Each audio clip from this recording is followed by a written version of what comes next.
how to be wealthy in the 30s. And for most folks, this is where the messy middle begins to grab you. You have 1,000 different obligations pulling you in 1,000 different directions. There are 1,000 different ways that you can use your money, and there are 1,000 different things competing for your priorities. So that's why in the 30s, in the 20s, you had to learn behavior. In the 30s, you have to master behavior because you have all of these different things pulling you in all of these different directions. Warren Buffett said it best. He said, if you don't find a way, specifically in your 30s, specifically in the messy middle, to make money while you sleep, then you're going to work until you die. And this is the thing. When we were talking about the 20s earlier, I was like, it's hard to screw this up because you're a billionaire of time. But here's the good news. Most people, unfortunately, don't hear that. They don't get motivated in their 20s, or they're just limited on resources, so it never happens. But it happens for most Americans in their late 30s. That's right. I'm here to tell you, if you can discover this in your early 30s, guys, you still have a tremendous wealth multiplier. We're talking about for a 30-year-old, every dollar that comes into your army of dollar bills has a 23 times multiple opportunity.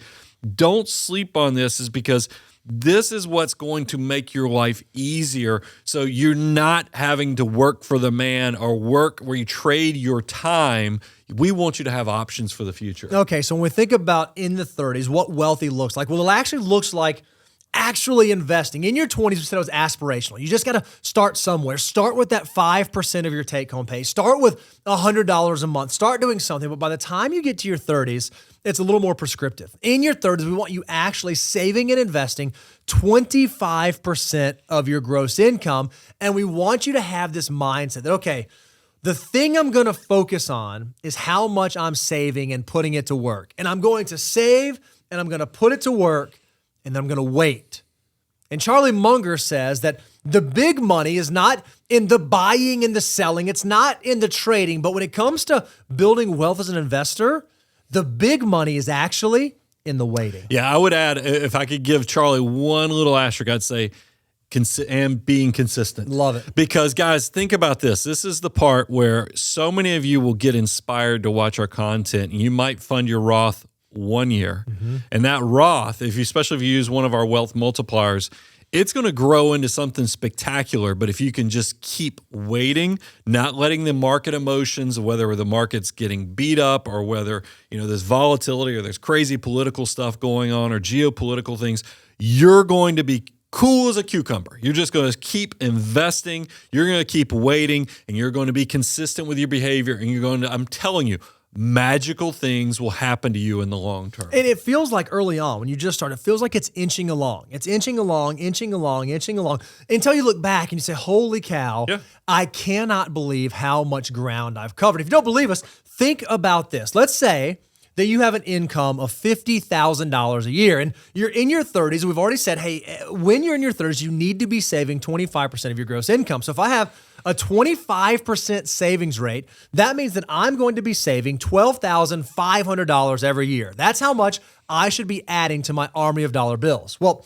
do you recognize that in your 30s, if you can just build up your portfolio value slowly and consistently over time to where once it is worth $156,000, if you can just earn an 8% rate of return in any given year, that $156,000 will have grown by $12,500. You've literally built a pot of money, built an army of dollar bills that can add more to it on an annual basis than your savings. Your money is actually saving harder than you do. This is what a lot of people see as they work through the messy middle of their 30s. That's exactly right. That was the thing I was going to draw attention to, is that this happens typically. You've been doing this enough that you catch traction in your 30s, that not only is your good discipline in your savings behavior and investments working for you, but now your army of dollars are really getting to the point that they're doubling your efforts. And guys, that's the part that's amazing. But it's not just the investing. It's also, because let me go ahead and tell you, a lot of you get, like I said, motivated and inspired by this. but you're going to set it and forget it That's right. on what you made when you were 25 or 28 years old. But then now you're 35 years old and you got 6 promotions and you're making a completely different way, but yet your consumption is completely different. Your saving and investing never changed, even though your income went way up, but your consumption has gotten way out ahead of your skis. And that's why there's a great quote from Morgan Housel. He says, when most people say they want to be a millionaire, what they might actually mean is that I would like to spend $1 million. And unfortunately, that is literally the exact opposite of being a millionaire. Spending $1 million and having $1 million are polar opposites. So when you think about what wealth looks like in your 30s, it's about saving and investing and controlling the consumption behavior and controlling the mindset of how you think about money. I do think it's so interesting. I love Morgan's quote there, is because I know in my own journey, there was something razzle-dazzle or blingier about your 20s. You're looking at watch brands, you're looking at people's cars. But there is something as you actually start discovering and building your own wealth, your desires and the way you look at stuff is different. And that's why when I always talk about when we're talking about the idea of mastering the behaviors and mindset, I want you to know for wealthy people, this is why Morgan was hitting on this, is that typical millionaires don't think about this from consumption. They think about the fact that owning assets that work for you, that's that quiet, stealthy part of your net worth statement, the wealth part that's working for you behind the scenes, that's not very bodacious or loud with what it does, versus in your 20s and even other parts of your life, stuff that looks rich, it's different. It just doesn't. I'm just telling you, if you trust me on this, it's better to be rich than to look rich. And we've done so much content on how people who started off being so blingy and showing off, but as they get richer and richer, the poorer they look. And you can tell the needle of what they in their own brains perceive as, just trophies of building wealth and success. It's going to change on you. So don't fall into the consumption trap. Think about how you can build that stealth wealth on the net worth statement that much sooner. Yeah, you already said it, Brian. There's this entire mindset shift. In your 30s, wealthy people think differently. Wealthy people understand that it's not just about how much money you bank, although making more money is most often a good thing. It's about how much you get to keep, how much you turn that income into real wealth. Wealthy people recognize the importance of value. They may spend a little bit more money for higher quality goods, but they're not wasting it on show. They're not wasting it on flash.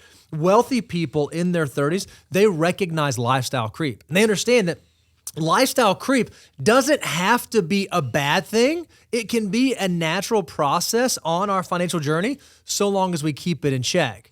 And wealthy people value having liquidity, having cash, making sure that they keep their risks covered. In your 30s, your mindset ought to be shifting to where the way that you first thought about money when you were 20s, or maybe when you even before you got on your own, is different than the way you now think about it as you've begun to build your own wealth. So let's kind of go through this checklist just like we did earlier. In your 30s, by the end of your 30s, we want you to have a savings rate, a savings and investment rate of 25% of your gross income. We want you to be thinking about using cash for large purchases. You don't have to use debt anymore. In the beginning, in your 20s, you might have needed to use 23.8 to pay for your first car, to get you from point A to point B to get to your job, so you could trade your labor for wages that turn into that margin that turns into investments. But by the time by the end of your 30s, we want you paying cash for those things. We want you to own your life. And then I hope as you close out your 30s that you'll have a portfolio of investable assets. You can include your 401k, your Roth IRAs, all your after-tax accounts that's 3 times your annual income.